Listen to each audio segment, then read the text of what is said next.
seems almost a message coming from space.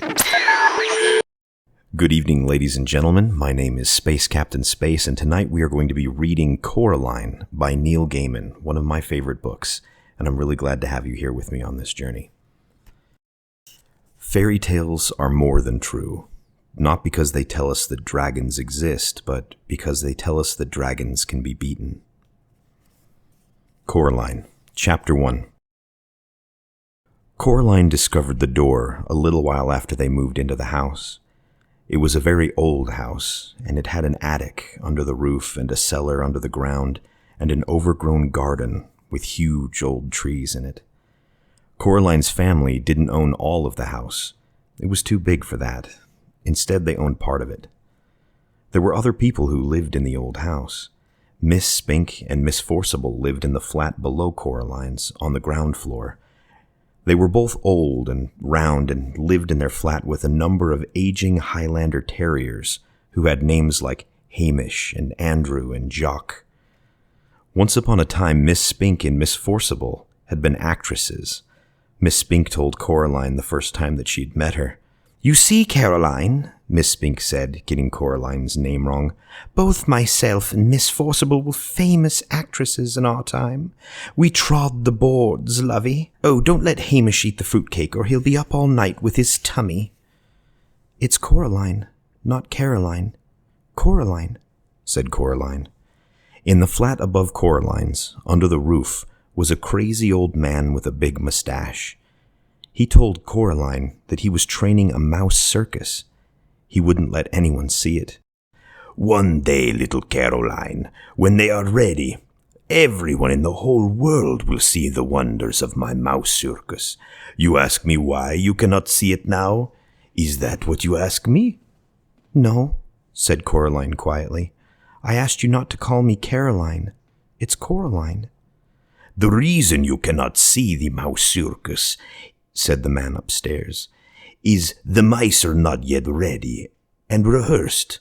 Also, they refuse to play the songs I have written for them.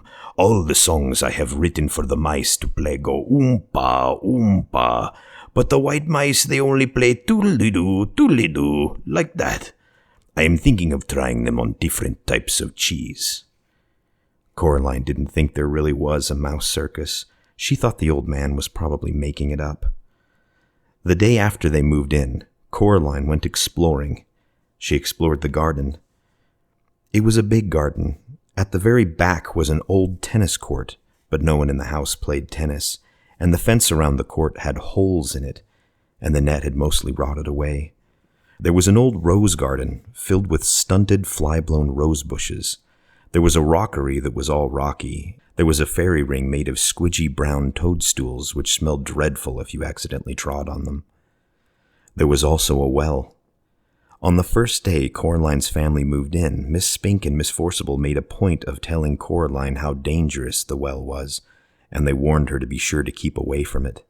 So Coraline set off to explore it, so that she knew where it was to keep away from it properly.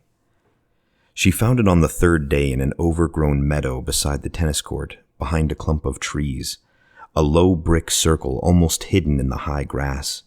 The well had been covered up by wooden boards to stop anyone from falling in. There was a small knothole in one of the boards, and Coraline spent an afternoon dropping pebbles and acorns through the hole and waiting and counting until she heard the plop as they hit the water far below. Coraline also explored for animals. She found a hedgehog and a snake skin, but no snake, and a rock that looked just like a frog, and a toad that looked just like a rock. There was also a haughty black cat who sat on walls and tree stumps and watched her, but slipped away if she ever went over to try to play with it.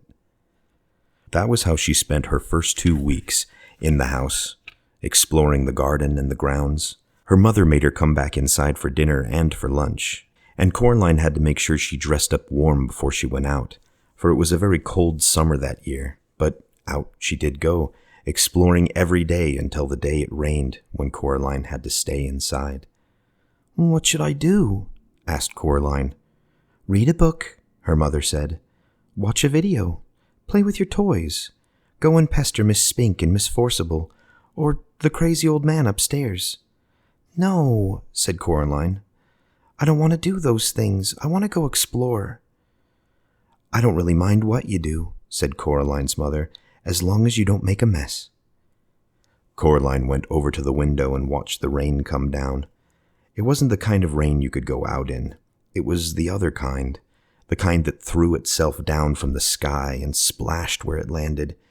It was rain that meant business, and currently its business was turning the garden into a muddy, wet soup. Coraline had watched all the videos and was bored with her toys, and she'd read all of her books. She turned on the television. She went from channel to channel to channel, but there was nothing on but men in suits talking about stock market and talk shows. Eventually she found something to watch. It was the last half of a natural history program, something called protective coloration. She watched animals, birds, and insects which disguised themselves as leaves or twigs or other animals to escape from things that could hurt them. She enjoyed it, but it ended too soon and was followed by a program about a cake factory. It was time to talk to her father. Coraline's father was home. Both of her parents worked doing things on computers, which meant that they were home a lot of the time. Each of them had their own study. "Hello, Coraline," he said as she came in, without turning around. Said Coraline. "It's raining." "Yep," said her father. "It's bucketing down." "No," said Coraline. "It's just raining. Can I go outside?" "What does your mother say?" "She says you're not going out in weather like that, Coraline Jones." "Well, then no." "But I want to carry on exploring." "Well, then explore the flat," suggested her father. "Look, here's a piece of paper and a pen. Count all the doors and windows. List everything blue. Mount an expedition to discover the hot water tank, and leave me alone to work." "Can I go into the drawing room?" The drawing room was where the Joneses kept the expensive and uncomfortable furniture that Coraline's grandmother had left them when she died. Coraline wasn't allowed in there. Nobody went in there. It was only for Best. "If you don't make a mess, and you don't touch anything." Coraline considered this carefully. Then she took the paper and pen and went off to explore the inside of the flat. She discovered the hot water tank. It was in a cupboard in the kitchen.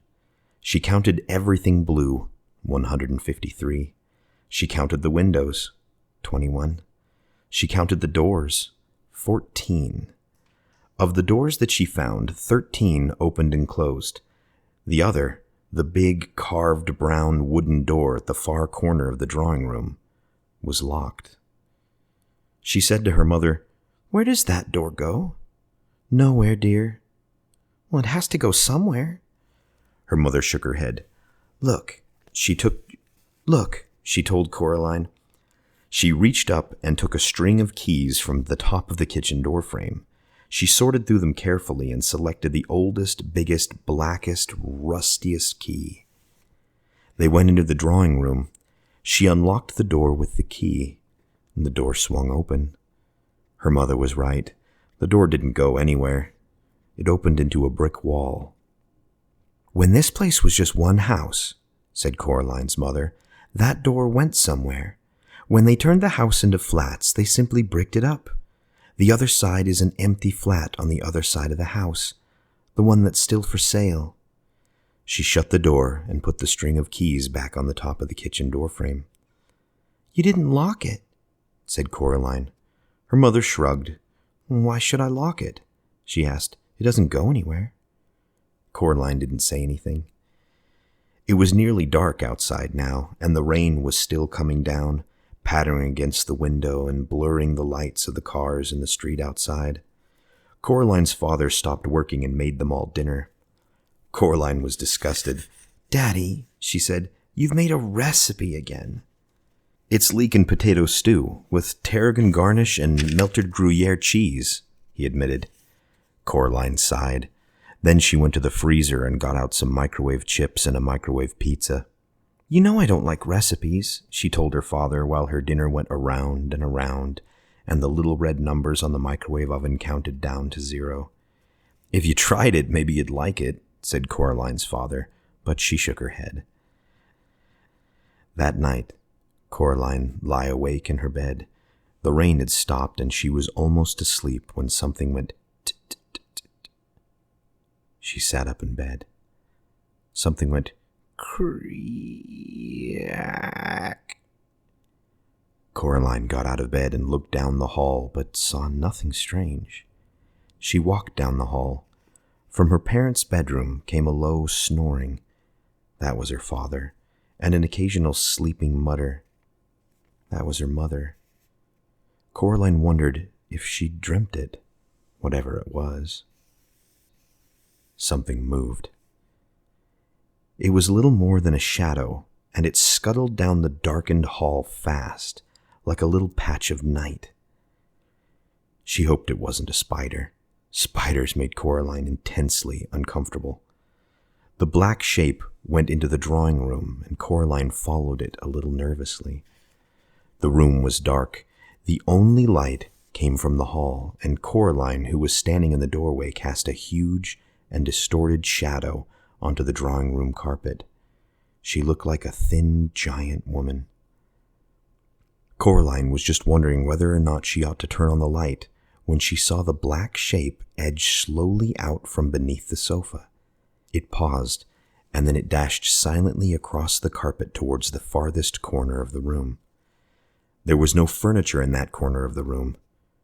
Coraline turned on the light.